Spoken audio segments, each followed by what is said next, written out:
Let me welcome you once again to Bottomline. Bottomline, we say business at the speed of thought. And let me say a very good evening to you as well, wherever you're watching us from. This is Metro TV, and we are coming your way live from our studios here at Rage in Accra. And this again is a Bottomline, where we discuss business in every sense of it, whether it's in the space of education, aviation, agriculture, economics, or whatever it is that you want to talk about in the space of business. You find the best of its analysis here on the Bottom Line. And we are live here in the studio tonight. I think we've come your way this year, but I haven't personally been with you this year in a live show, so let me officially say a Happy New Year to you from wherever you watch us from. And tonight, we have a very interesting topic. We say driving economic growth through strategic trade initiatives. We'll delve into it. We have an expert who is coming here into the studio to divulge this issue for us. How, as a continent, not only in Ghana here, but other parts of the continent, both in all in West Africa, all in Southern Africa, Eastern Africa, Northern Africa, how do we come together as something like the European Union, which is promoting the economic development agenda of Europe, to be able to do same? We've had ECOWAS, we've had AU, we've had, even after being situated here in on the premises of our land. And how are we using all of this, and how is it impacting the economic growth of the continent? Tonight, we have somebody who is well versed in this area to take us through the impact of what we've done so far as a continent, and then tell us what we can do as a continent to experience growth, both in our personal lives, somebody would say in the microeconomic stature, and then others would say in the macro, on the larger national economic front. So tonight, it's a very special night. Our expert is coming from what we call the Africa Prosperity Network. We'll ask him also what Africa Prosperity Network is and what they seek to do, how they seek to support the entire economy to grow, what they've been doing so far, and how, moving forward, when we call him back in the next 1 year, what kind of questions should we be asking him, what he's been able to do in the next 1 year ahead of us or 2 years ahead of us. We'll keep engaging him. But you want to stick and stay with us and see who we are hosting tonight. Before we do that, let me take a quick break. When we come back, there is an event we'll play for you for just about 2 minutes, and I engage my guest. Stay with us.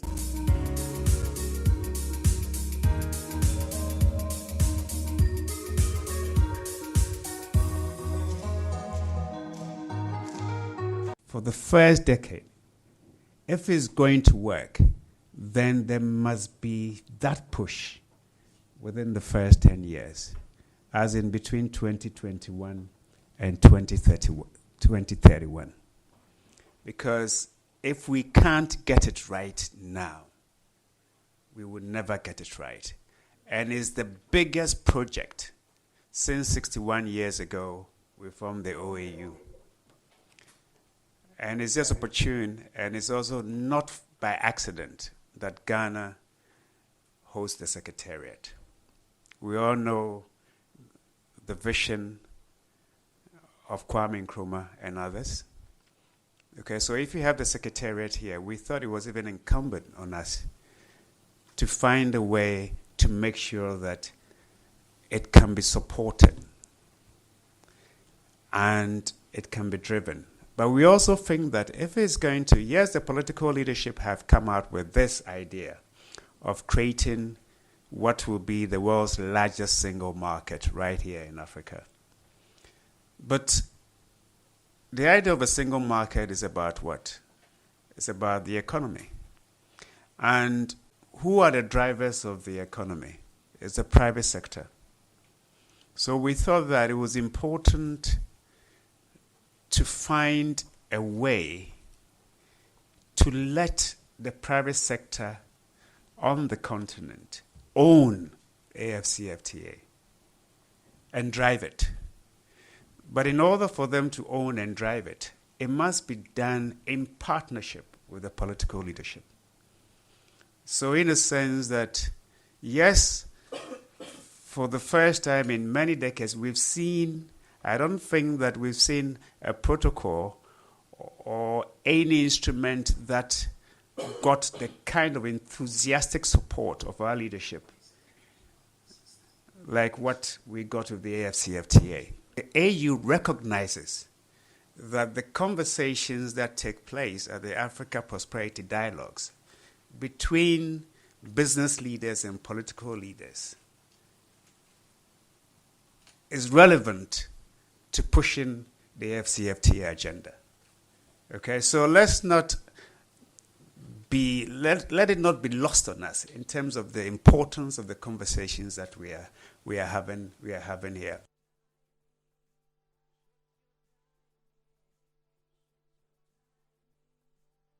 Well, so I'm sure you all well know Gabi Asari Ochedakun, who was speaking in that video, talking about the need to support the private sector, what we've always been talking about, that, of course, in partnership with governments. He says political partnerships, what we believe here, that in partnerships with government, because we have consistently said that it is the business of government to create a conducive environment for the private sector to thrive and for economies to grow. Government is only steering the affairs and not its business. We have an expert here. We'll ask him that right away and get into our discussions. Jack Khan is the Acting Chief Executive Officer, Africa Prosperity Network. Good evening, and thank you very much for joining us. Thank you so much for having me. I hope you're doing very well. I was just looking at the name and analyzing. Where are you from? Are you from Ghana here? I am from, when I'm asked the question, I must admit that I take time to answer to the question because I'm from Mauritania. My father's from Mauritania, mother from Senegal. We're from the Senegal River. I grew up in Switzerland, and I like to say that Ghana has somehow become one of my second homes. You're multinational, actually, but then Ghana is your home now. And you've been here for how long?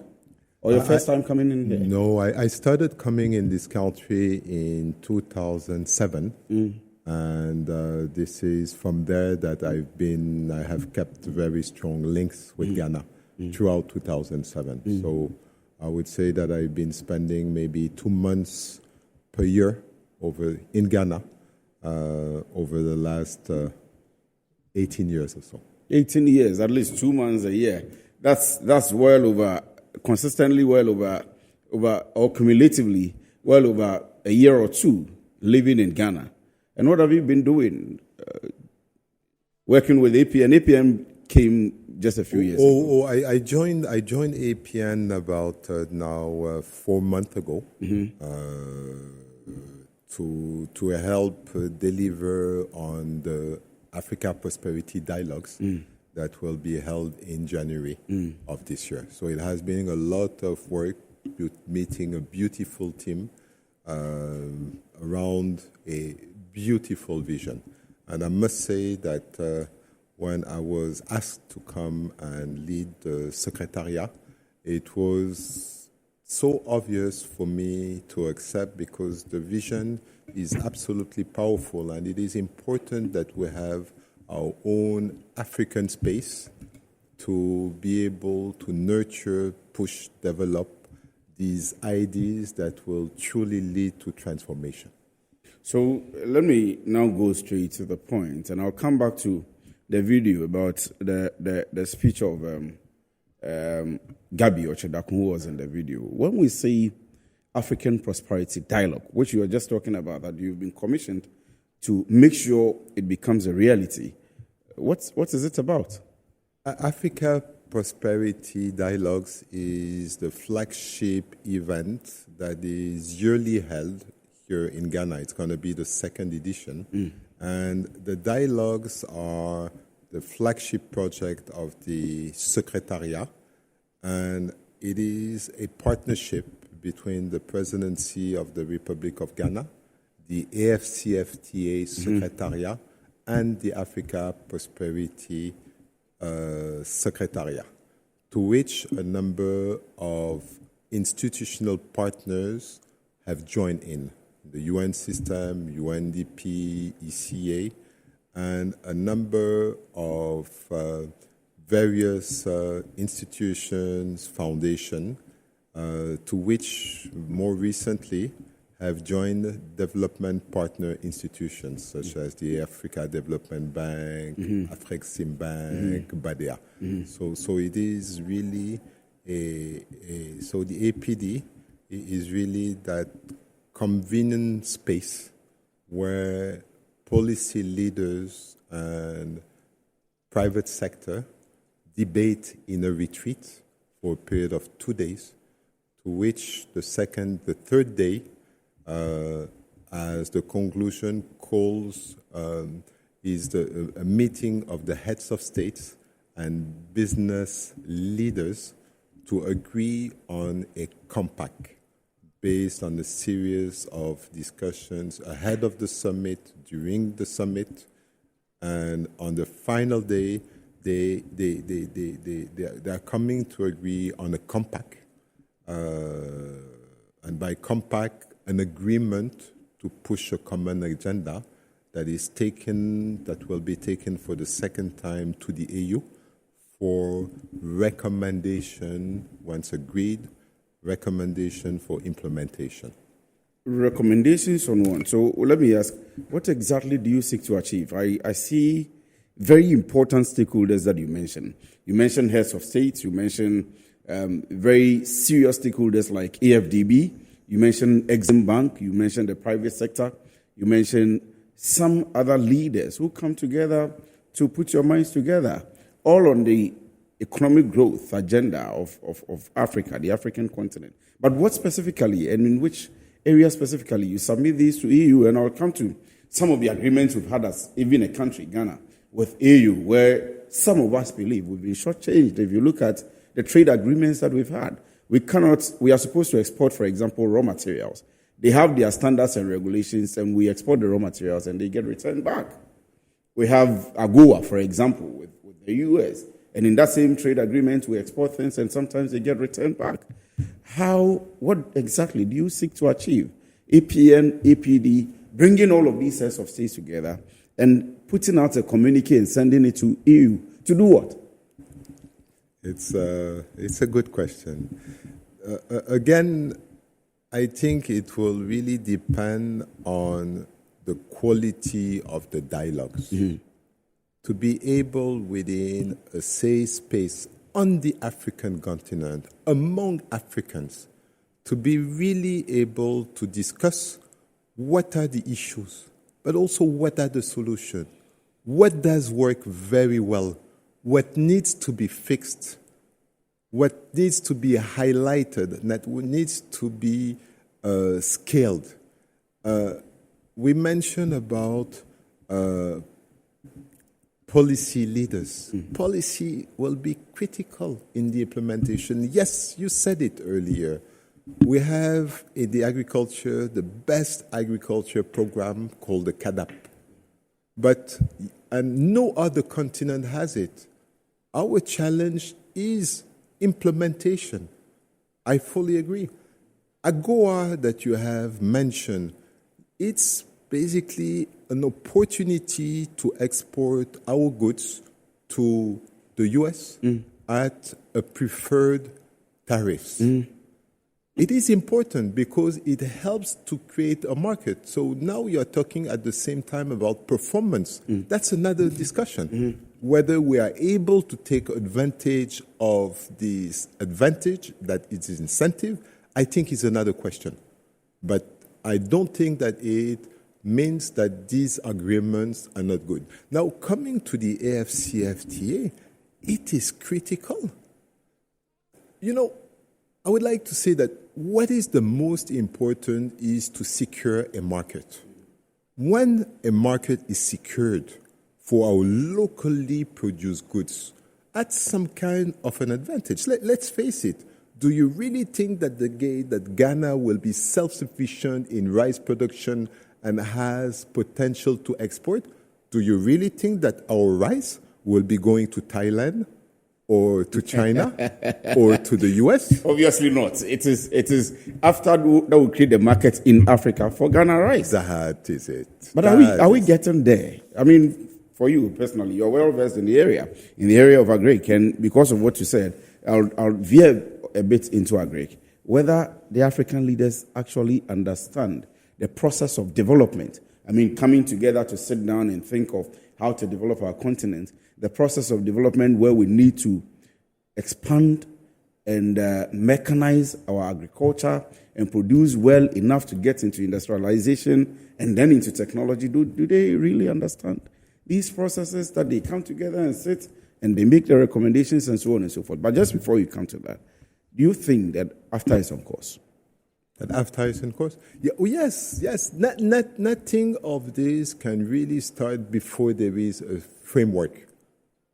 Let us not see the Secretariat of AFCFTA be responsible for performance. What they have to provide, and they did provide, is the framework. Let's take an example of a highway. There's the infrastructure itself of the highway.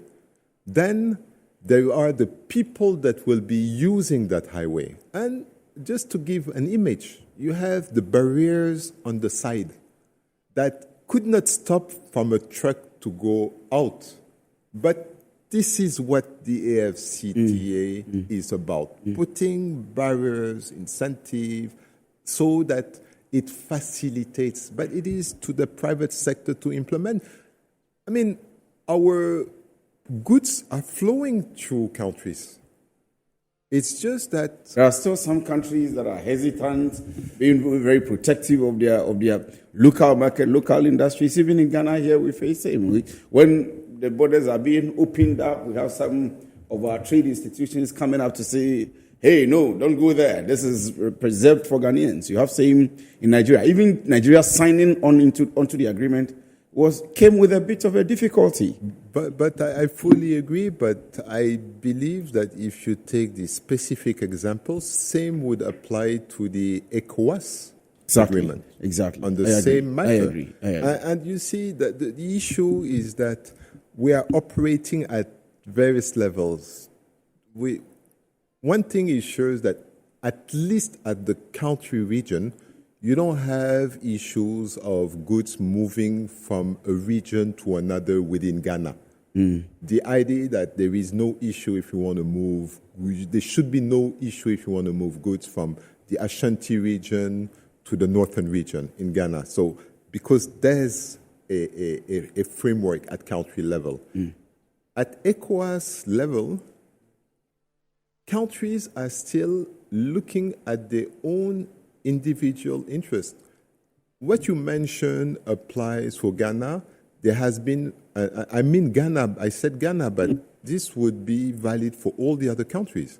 Say that at some times it is why the tomato from Burkina are moving from Burkina into Ghana. And even onion is coming from. Yes, you can mention. And there are complaints about this because the farmer in the northern region are complaining that they don't have markets for their production. But the same would apply on the other side, that there has been restriction of exports of the goods produced in Ghana to go to the other regions during these issues of food crisis, of COVID, and sometimes... So there is also the issue of quality. Maybe you want to add that one. Quality of the product. Absolutely. Quality, are they adapted? We keep importing tomato. We're importing... I'm talking about Ghana, but again, I want to say that it is the same. We take tomato. We consume in Ghana 90% of the tomato that we are industrial tomato, the concentrate that we are consuming is coming from China. While there is tomato, it means that the tomato that are produced by the farmers are not adapted, the value chain is not robust, but mostly a policy issue. Take chicken.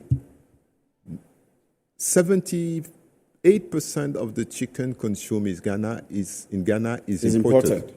It was the same in Côte d'Ivoire, in Senegal. But if you take the specific cases of Senegal, Senegal is not importing 1 kilo of chicken anymore. The same for Côte d'Ivoire. What has happened? They have put together a policy restricting the imports of frozen chicken from outside. Within 3 years, they have reached the level of self-sufficiency. Now, why hasn't it been done? It's maybe a long answer, but I would say that Ghana was not able to seize the opportunity Côte d'Ivoire and Senegal seized at the time of the bird flu to be able to restrict, for this reason, the imports. But the issue has also been about, of course, I'm not supporting the government on this one, but has also been about the issue of demand and supply for you people in the trade area or the business area, that at the time you want to restrict these imports with policy, with rules, with regulations, your local producers don't have the capacity to produce enough to meet the demand of the market. How do you survive in this space? I think this is where government comes in and create, and you have mentioned earlier, the right enable policies and also well said, structured at the right time. It can be gradual. It's all about designing them well, and then it will happen. I just want to conclude on this point again and insisting, it's about market. When a farmer has a secured market, he will produce more. He will produce, and then it's about performance. He will produce quality more. Take the example of a German producer, a French maize producer, an Indian rice producer. All these people, a cotton producer in the US, all these farmers, they don't have to think about market. They have just to ensure what they produce is quality. They have already a very attractive market that sometimes is subsidized, but it's a guaranteed market.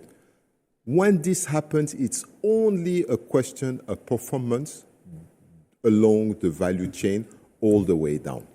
But this means that APN, you have quite a great deal of work on your hands. Oh, not quite. You have a lot of work to do to ensure. I mean, you are citing Ivory Coast, you are citing, was it Senegal? And we have a greater percentage of the African countries struggling in this area that you are talking about. We need people, we need countries to be self-sufficient. We need countries to understand the need to create a market for their local products, whether in whichever sector they are, not just agric, but all of the sectors, the micro, medium, small-scale enterprises, the startups, the small businesses need a secured market so that they will have the motivation. If they even have to go to the bank themselves and secure funding to produce, there will be the competition to ensure quality and all of that. And that's why I asked you earlier on whether you think African leaders who are coming together on your platform understand what you are envisioning, what you want to put across. Do they? Oh, yes. The leaders, the head of states, they understand. But they will not do it themselves. It's about the whole chain from the very top all the way through the administration from the top to the bottom of the pyramid in terms of what we like to call policy. Governments, thinkers, but it's also about the private sector that has to be put in a comfortable position to concentrate on performance so that there is an even competition among them. We don't want monopoly, but we need this continent has to be able to play with the same on the same condition as the others. This is happening in Asia. This is happening in the US. The only continent where it is not yet truly happening is our continent. So we need to fix this. You have mentioned about the massive task for APN, APD. Yeah. We agree that you have a lot of work to do. We are convenience. We are conveners. We try to bring the right people around the table to ask the right questions and come up with actionable plans, scalable. We have a convening role. But you can't just convene. You need to be able to make sure that you are getting results. If you are bringing, and I see from your paper, I have to look for it, that you are bringing presidents, not just representatives of nations together. And if you are seeing economy struggling, I'm sure your research points to all of the data that you are given here, that some economies are struggling.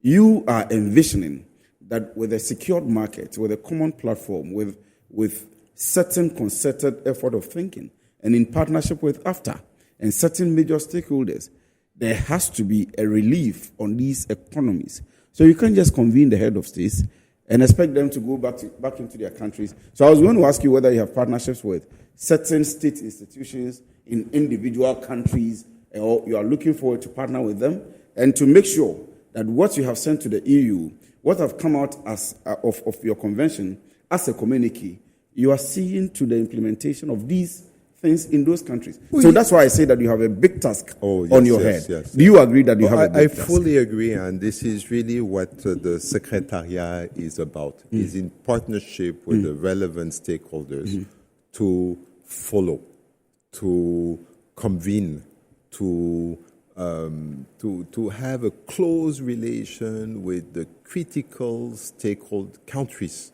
the critical private stakeholders who are committed to this, and really being able to do follow-ups, convening and highlighting, supporting flagship projects. That is the whole activity of the Secretariat throughout the year. So it's not just convening, having everybody have a nice talk, and then after everybody pack, a year after we say the same thing. So that's why, even though the task is big, the matters for discussions are wide, we are also zooming up with specific thematic areas. This year, for instance, at the APD 2024, the APN leadership discussed, and with this advisory board, and there's really a very powerful advisory board with people from across the continent. We have, among others, great people such as Madame Zuma, the former AU chair, Amina Mohammed, who was the former Minister of Trade of Kenya, and really a few good people. I understand also a few more are joining in. So the whole idea for the Secretariat is really to identify this thematic. So this thematic this year will be related to agriculture and food security. That's one. The second is related to natural resources, highlighting both the petroleum, the hydrocarbons, and the mines, and its value addition, how to give value to our natural resources. And the third thematic is industrialization as a mean to enhance inter-Africa trade. In doing so, we're going to have key stakeholders, specialists from the private sector, from the DFI, from the commercial bank, policy, ministers, discussing for the first 2 days to come up and highlighting what are the critical issues, coming back to agriculture, until we fix on one side the policy and on the other side irrigation infrastructure. Mind you that we are in an area of climate change while we are blessed with rivers, water resources. If we are able to fix these two, policy, and somehow there's a link between the two, this is the way we'll... So we'll focus a lot on this, get the right example, focusing on what Egypt is doing. Egypt is doing 250,000 hectares of irrigation development per year for the last 4 years. They are doing they are doing more than the whole of the sub-Saharan Africa every year. There's a reason for this. One country. So let's look at this. Let us understand why they are able to do it and why we are not able to do it. And that's why you have a big task. We have, but the task is challenging, interesting. But again, the Secretariat is not alone. We have partnerships. It's a convening. And people, when they meet, they want to continue testings, come together to action, bankable projects, DFIs, when they understand. And to be honest, all countries on the continent are not going at the same speed. And being able to address the issues, the FCTA could create some tension for some countries. I mean, at the same time, what is in common with the country that has a 1 million population versus a country that has 300 million? I mean, but what is the difference? How can we move forward within the ECOWAS, looking at the 3 layers, which is country, regional economic blocks, continental level? The second thematic is related to natural resources. I mean, today, is it safe and wise and acceptable that we are producing massive quantities of crude oil, but still we are importing from outside the continent refined oil in quantities, when we have our iron ore, our bauxite. We are talking about lithium currently. Lithium. And I mean, we have to give value to this. But for this, we have to take time. Nobody's going to do it alone. And our issue sometimes on the continent is about silos.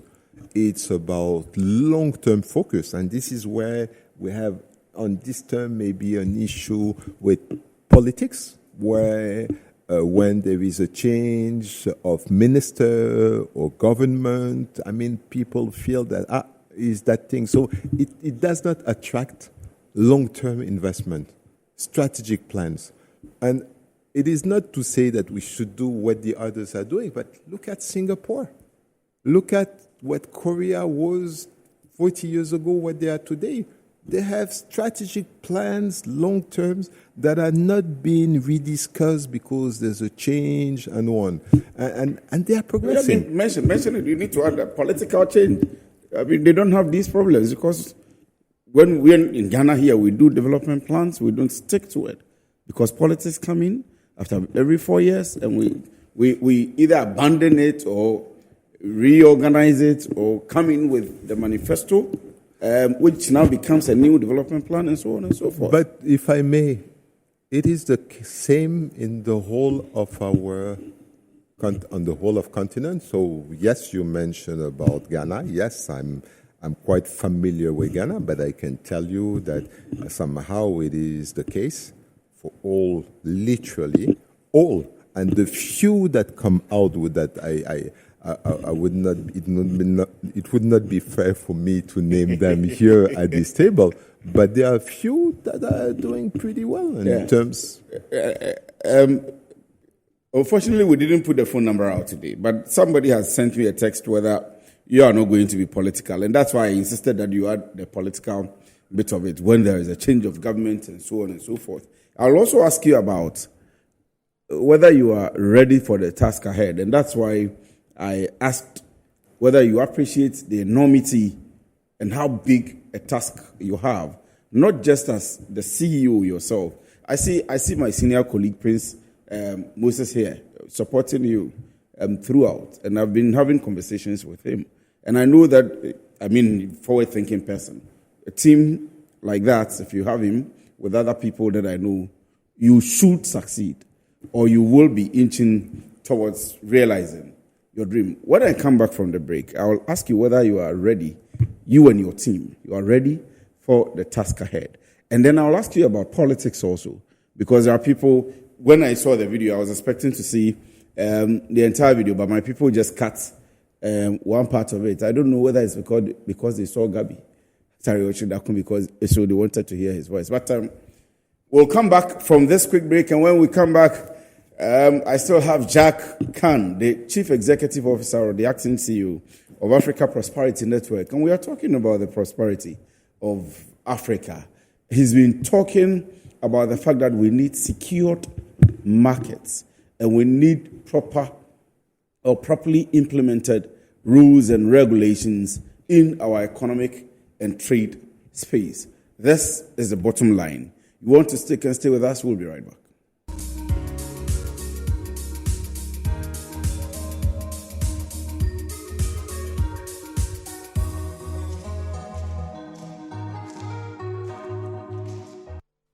You're welcome back from the break. We still have Jack Khan, the acting CEO of African Prosperity Network here. And we're almost rounding up. But let me ask him the question I was asking. I'll come back into the main discussion, whether you and your team are ready for the task ahead. Yes, we are ready because we are not alone. Really, when I say that we have as institution partner with an institution, the AFCFTA and all its members. So literally all ministries of trade, industry on the continent as their key partners, but access to a massive network of people, DFIs. Can you imagine all the power of Afreximbank, Africa Development Bank, BADEA? I'm talking about our own African development banks, but the academia, so we're not alone. And even only at the Secretariat, even though we are just a team of about 20 people, we have partnerships, we have subject matter experts, we have access to, we have contracted tens of subject matter experts, specialists in areas, consultants, and also highlighting a few each year projects actionable.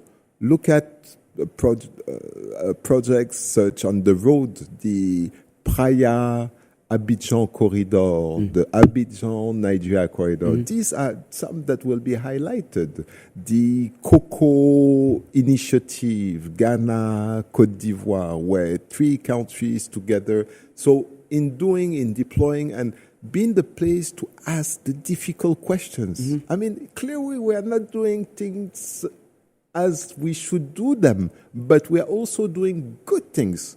We have leadership. I mean, when you look at our leaders, you name them, some are really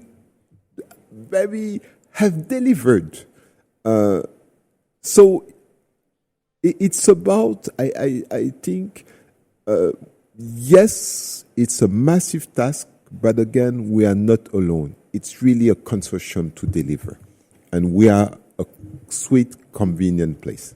You're confident of delivering. And one of the issues that have come up is what we'll describe as a colonial era commercial arrangement. And you look at the structures of the economies, and they haven't pretty much changed from how it was some time back or since the colonial times, that the structure of the economy naturally favored our colonial masters. Even though we had independence almost all on the continent of Africa, the arrangement, if you look at Côte d'Ivoire, for example, the structure of the economy, their finances being controlled by all the French countries surrounding Africa, are naturally controlled or virtually controlled by France, which they are trying to wean themselves from. And these are some of the economic problems we have, which you are trying to address.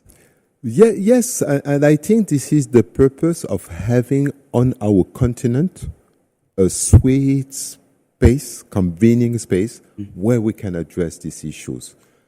I would say yes, as you have just mentioned, we are inheriting from the last 60 years of agreements set from the colony. But that was 60 years ago. It was not yesterday. So I really believe that united, and both at regional and continental level, we can really push the agenda for this needed theory of change, because it has to change.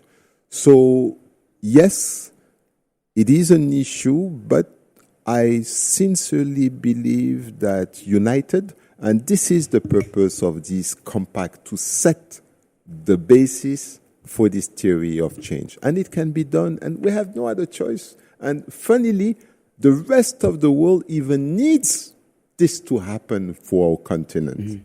And we are seeing what is happening on the Mediterranean with the kids going there. We are seeing what is the impact when there's a war in Ukraine, Russia, how it impacts us. Was it President Kagame who was saying that it is really shocking to see that the fact that a nation of 40 million people are at stake in New York has such an impact on a 1.4 billion population? We see that, and I'd like to quote also Dr. Adesina coming and saying, we cannot feed ourselves with hope. So we have to walk the talk, and I think that there's no other choice but to move on. And by doing so, we have to address the issues. And this is where revisiting, setting policy that suit our development and making sure that we implement them. That's and what that the point is. Because even the same question I asked, you have, even in its new form, you have China trying to take over certain parts of the economies of Africa. You have a struggle. Asia, Europe, Americas struggling for control in Africa. So even if it becomes dynamic, even if it changes, it's still changing in that same economic structure and form. Please let me tell you, let them try, keep trying. You know, honestly, when I hear that Senegal or Côte d'Ivoire are like obeying to the French colonial master, I'm saying, no, it is not the case. Yes, maybe there are some advantages that could be rediscussed on specific, but it is not the case. When I hear that China is acquiring our land or taking over our mines in Africa, I'm saying not really. Yes, in some cases, contracts were not well duly negotiated, but it is not the case. We are still today in control of our destiny. And when I hear about land grab, I mean, land grab can hardly exist. I mean, somebody can take a concession of 200,000 hectares of foreigners, but when they come to take, the farmers on the ground will tell the people, no, who are you coming for? Who gave you the land? It's ours. Go away. So I think we are not necessarily always representing correctly these geopolitical dynamics. We are still owners of our destiny. For the purposes of time, let me come to the program itself. You have slated it for the end of this month. When exactly is it? And of course, even though you've shown me, you've indicated 4 thematic areas that you're focusing on. Under what topic are you having your discussions this year?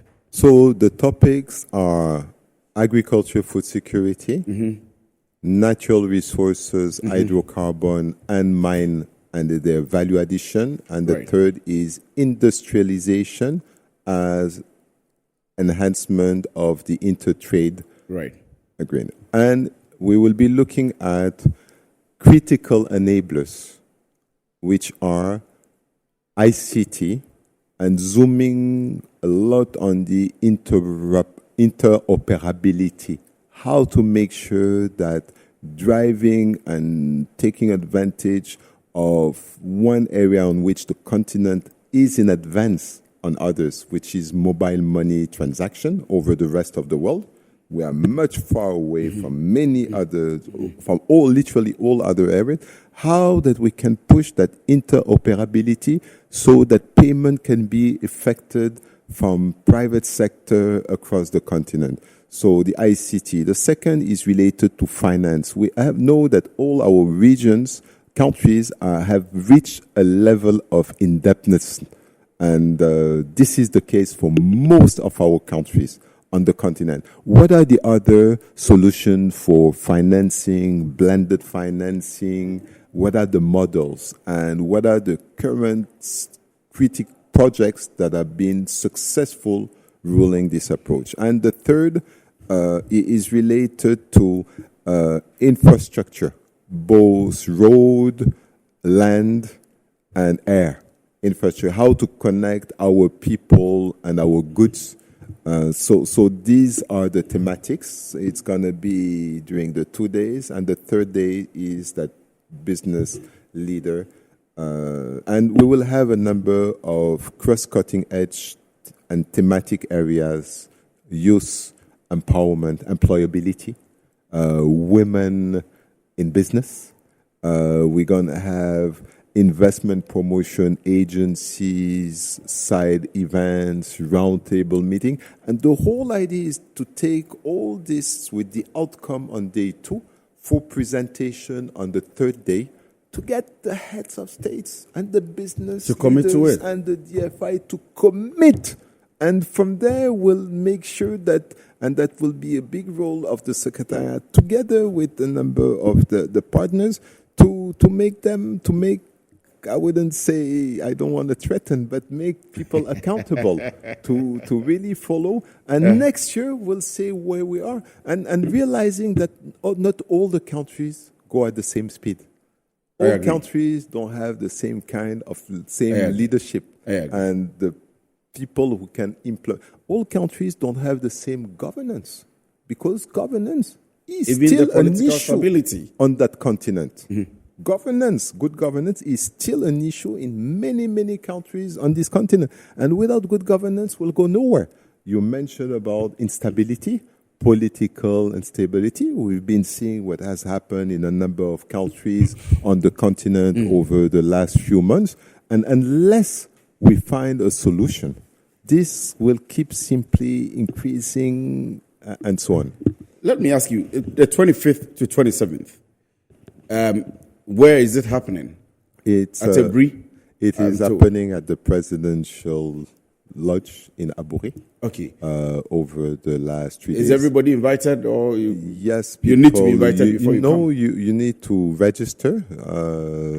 The Secretariat is very reactive, and again, I would like to say that it is truly a partnership between the presidency, and I insist presidency, of Ghana, AFCTA Secretariat, and the APN Secretariat. So everybody is most welcome. People, so you can go to APN's website and do your registration now if you want to be part of the African Prosperity Dialogue, happening on the 25th day of January to the 27th day of January. You've heard from the CEO himself what it is going to be and how exciting it's going to be, the kind of people that are coming there. If you're a business leader, a business owner, you want to be part of this very good initiative, please do well to join. If we get the link, we'll put it up on. But when you visit APN's website, you'll find all the information there. We have had a discussion mostly on the economy. So if you want to register, it is event.africaprosperitynetwork.com. Event.africaprosperitynetwork. So it's event.africaprosperitynetwork.com. Please do the registration. We'll be there. We'll have a conversation. We'll network. And, of course, we'll have the communique which will enforce African governments to implement for the total emancipation, of course, and the growth of Africa. I've had here Jack Khan, the acting CEO of Africa Prosperity Network, tonight talking to us about a mirage of a number of issues on the continent. Thank you very much for joining us tonight. Thank you so much. And then thank you very much for watching. Unfortunately, we couldn't allow your messages and views in. Maybe when they are done with the program, we'll get back to him and we'll allow you to contribute to it. Have a very good evening. My name is Kwesi Afri, and this is The Bottom Line.